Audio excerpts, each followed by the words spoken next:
pense qu'il faut y croire. Il faut y croire. Je ne veux pas aller dans mille chemins. Nous-mêmes, au Mali, après le coup d'État, on a été approché par un pays dont je vais taire le nom ici, mais si on insiste, je peux le dire aussi, je n'ai pas peur, pour nous dire, écoutez, de combien de mois de transition vous avez besoin pour qu'on dise à la CEDEAO de vous foutre la paix? Contre une orientation qu'on nous voulait, qu'on n'a pas voulu prise, qu'on n'a pas voulu prendre. Jusqu'à présent, on est en train de payer le prix. Ça, c'est juste pour vous donner juste un élément pour réfléchir. Deux, moi, je pense que si on parle aussi d'intégration, je crois qu'Aurélien Agbenossi en a parlé tout à l'heure, nos pays ont fait près de 10 ans en train de lutter contre l'insécurité, ont tué nos gens par centaines, par milliers. On n'a pas senti la région. C'est vrai qu'il y avait les Nations Unies, mais l'Afrique a délégué. Ça, c'est notre responsabilité. Je ne blâme pas les Nations Unies qui sont venues, où il y avait beaucoup de nos frères, mais l'Afrique a délégué sa responsabilité aux Nations Unies, qui a des limites institutionnelles pour nous aider. Et on n'est pas venu. Comment vous pensez que les populations maliennes, 10 ans, ont été tuées, massacrées par dizaines, par centaines, par milliers? On ne voit personne. Et subitement, il y a un chef d'État qui est entre les mains des gens, on trouve les moyens. La vie humaine, c'est quoi? Ça aussi, on peut se poser ce type de questions, quelle que soit l'importance d'un chef d'État. Est-ce que ces populations qui ont été tuées méritaient d'être tuées ou leur vie humaine ne vaut rien? Et ça, on voit ça aujourd'hui encore. La vie humaine en Ukraine n'est pas la vie humaine au Sahel. Là encore, je vais mettre en cause nos amis de l'Union européenne, tes anciens amis, où quand on se battait, on a négocié, vous et moi, avec d'autres de vos collègues pendant des années au Sahel. Il y avait la mission européenne de formation, il y avait ECAP, il y avait des militaires européens. On dit, aidez-nous, ils étaient en train de former nos gens, ils investissent des centaines de millions d'euros. On a dit ce que nous voulons, c'est train and équipe, former et équiper les gens. Mais les militaires maliens qui étaient engagés dans les formations européennes devaient amener leurs propres munitions. Et on nous a toujours dit que l'Union européenne ne donne pas d'armes létales. Et ce qu'on donne en Ukraine, ce n'est pas des armes létales? Est-ce que la vie d'un Ukrainien vaut mieux que la vie d'un Sahélien? 2 poids, 2 mesures. Subitement, il y a la guerre en Ukraine, subitement, les armes létales sont autorisées. Et les Sahéliens qui sont morts par milliers, qui a ça sur la conscience de ne pas avoir fait ce qui est nécessaire, et de venir aujourd'hui accuser le Mali de dire oui, mais vous travaillez avec la Russie, vous ne travaillez pas avec moi, etc. Vous me tournez le dos. Quelqu'un a posé la question, ancien partenaire, nouveau partenaire. Ça, je vais vous répondre, madame. Parce que les gens ont l'habitude d'utiliser ça, oui, pourquoi laisser un ancien maître pour un nouveau? Mais ça, je crois qu'il faut même sortir de la décolonisation mentale, parce que la Russie n'a colonisé aucun pays. Il ne faut pas comparer des choses qui ne sont pas comparables. On parle d'anciennes puissances coloniales qui ont des habitudes qui ne sont pas parties. Maintenant, nous cherchons la sécurité pour notre pays. On va là où on trouve, puisque les Européens vous dites que vous ne donnez pas d'armes létales. Le Mali, c'est qu'on a avec la Russie, ce n'est pas des prêts, ce n'est pas des dons, on achète. Ils nous vendent. On est parti avec les Européens, avec les Américains, on dit qu'on achète, ils disent qu'ils ne vendent pas. Mais vous voulez que je lutte contre Al-Qaïda, l'État islamique, avec des bâtons? Et subitement, en Ukraine, vous vous êtes rendu compte qu'il leur faut des armes pour se battre. Donc je pense que quand on fait ce genre de comparaison aussi, il faut qu'on se dise, non, nous on n'est pas dans ça. Avec chaque partenaire, on cherche ceux qui peuvent résoudre pour le moment donné. Si c'est la Russie qui peut m'aider sur le plan militaire, je ferai. Si demain, c'est les Américains qui font mon affaire sur le plan économique, je ferai. Si c'est demain les Turcs qui peuvent... Donc moi je pense qu'il faut que les gens comprennent que nous sommes dans ce schéma. Parce que quand le Mali a voulu choisir, on nous a dit que non, vous ne pouvez pas choisir. On dit aux gens, non, tu viens dans ma maison, mais tu me dis que moi, je vais dormir dans telle chambre, tu chasses ta femme et ton voisin ne viendra pas chez toi. On était dans ce type de situation. Quelqu'un dit oui, la souveraineté, on en a parlé pendant des années. Ce n'est pas un concept nouveau. Mais ce n'est pas un concept nouveau parce que l'Afrique francophone n'a pas grandi, elle est restée adolescente. Elle n'a jamais été décolonisée. Pourquoi on a 6 coups d'État dans des pays francophones et pas dans des pays anglophones? Ça, ce sont des questions de fond qu'on doit répondre. C'est pourquoi nos pays en sont. C'est une honte pour nous que 60 ans après les indépendances, on parle même de souveraineté. Parce qu'on ne l'a pas.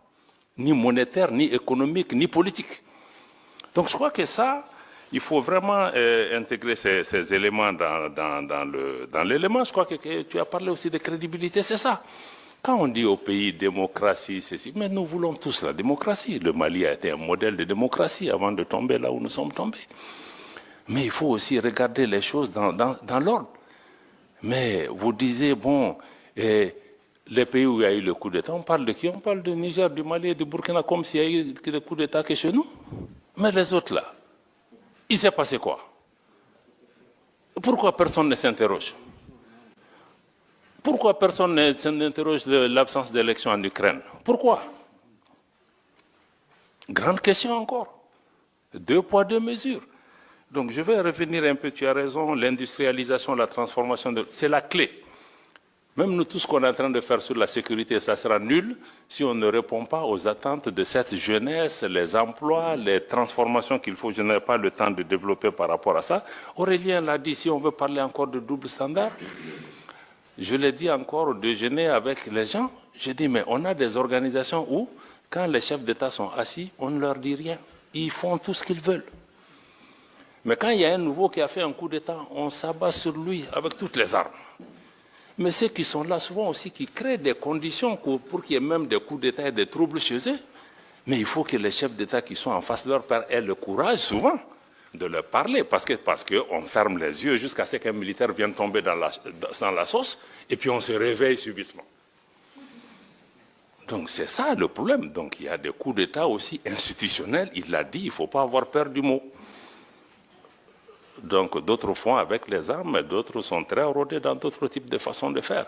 Les deux conduisent souvent au même type de problème. Donc il faut qu'on ait le courage de regarder ces questions.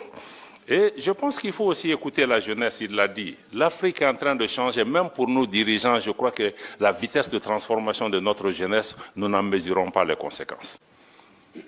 Et la jeunesse, certains disent que c'est une bombe à retardement. Non, non, non, la bombe est déjà partie il y a longtemps. La preuve, si vous voyez si on ne s'occupe pas de notre jeunesse, elle va s'occuper de nous. Elle est en train de le faire. Dans les groupes terroristes, c'est qui? Ce sont les jeunes. Les présidents qui sont renversés, qui sont devant, ce sont les jeunes. Les routes de la migration, ce sont les jeunes. Donc ne considérons pas que les jeunes, c'est un problème de demain. Il est déjà enclenché et on va en subir les conséquences un peu partout. Et aussi, l'opposition CEDEAO-AES. Je pense que c'est une création. Moi, je trouve même que c'est une création de certains responsables de la CEDEAO. Parce que quand nous, on a créé l'Alliance des États du Sahel, la charte du Liptako-Gourma le 16 septembre 2023, vous allez lire le préambule, il réitère l'attachement des 3 pays à la charte des Nations Unies, à l'acte constitutif de l'Union africaine et au traité de la CEDEAO. Pourtant, les 2 sommets de la CEDEAO qui ont suivi, ils ont dit non, non, non, ces gens, ils veulent casser l'intégration, ils ne veulent pas de ceci, ils ne veulent pas de cela, c'est une organisation fantôme. Donc, on a créé un antagonisme qui n'avait pas lieu d'être. Parce que pour des pays qui veulent casser l'intégration, on n'avait pas besoin de citer la CEDEAO, on allait juste prendre notre chemin. Donc, moi, je pense que c'est quelque chose qui a été fait et qui nous a amené un peu dans des erreurs jusque là où nous en sommes aujourd'hui. Les sanctions aussi, il faut revenir à ça. Je crois que quelqu'un en a parlé ici. Pourquoi les sanctions n'ont pas marché? Ça n'a pas marché parce que l'objectif des sanctions dures qu'on a vues, fermeture des frontières, des banques, etc., et privation des denrées de première, l'objectif c'était de faire tomber les nouveaux régimes en faisant de la population des boucliers humains, que la population va descendre dans les rues. Je connais des chefs d'État qui ont dit dans les sommets que vous mettez une sanction comme on a fait au Niger, je vous donne ces 2 semaines maximum, ça va s'écrouler. Ça ne s'est pas produit. Donc moi je pense qu'il faut, quelqu'un l'a dit, sanction aussi ne veut pas dire ostracisme. Quand on sanctionne, il faut un engagement.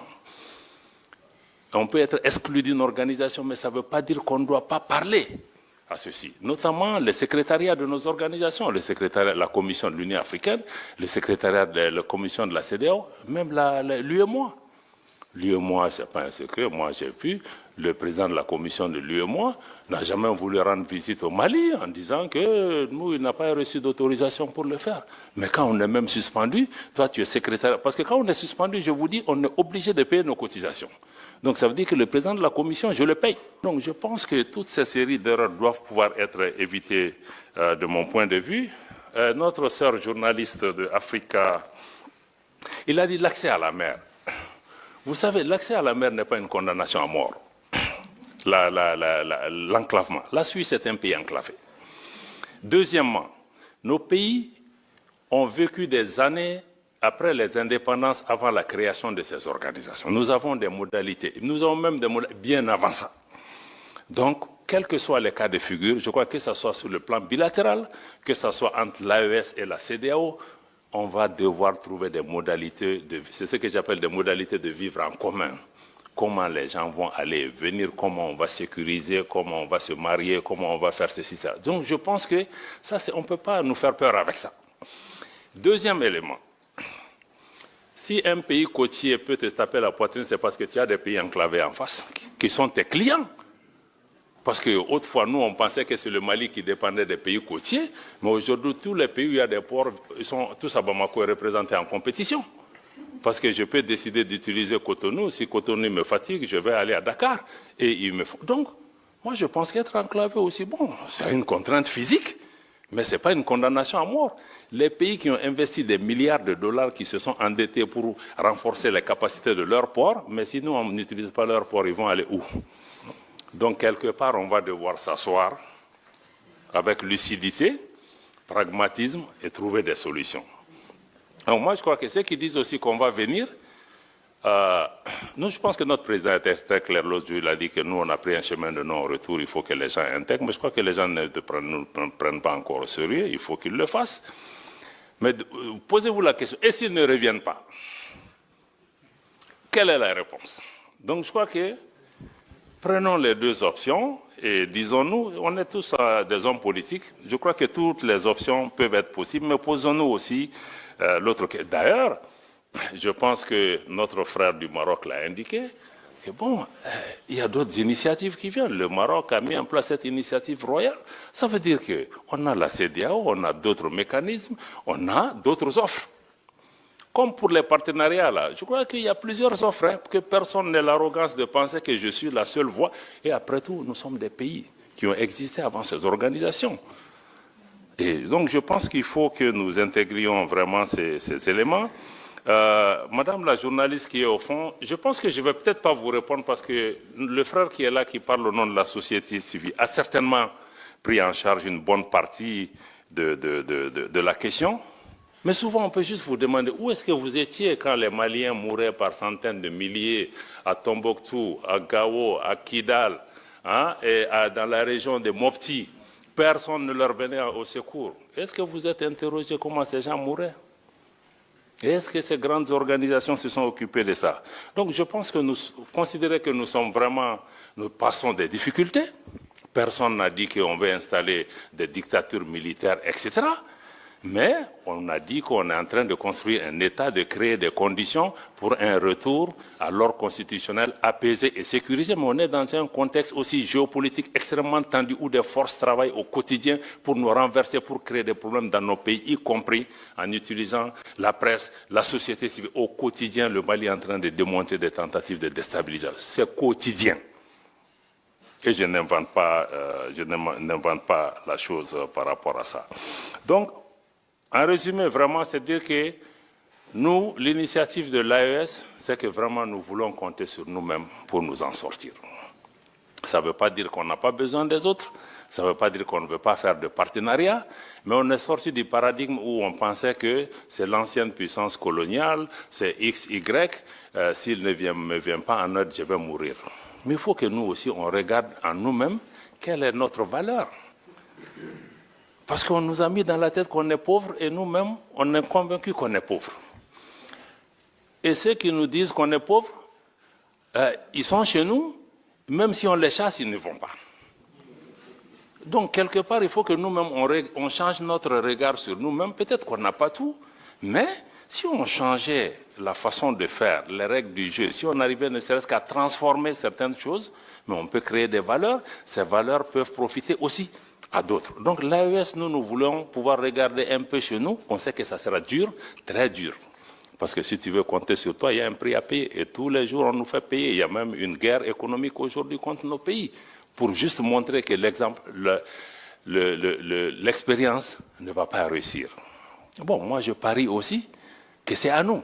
La réussite ou pas de l'AES ou de toute tentative en Afrique, c'est entre les mains des Africains. C'est à nous. Donc je ne fais pas de promesses aux gens que ça va réussir, ça ne va pas réussir, c'est à nous. Si on décide qu'il nous faut nous unir, il faut nous réveiller, il nous faut serrer la ceinture, bon, ça va réussir. Mais si on pense que c'est Paris, Washington ou Bruxelles qui va décider de notre sort, bon, naturellement, on peut attendre encore. Voilà. Merci beaucoup, merci pour le standing.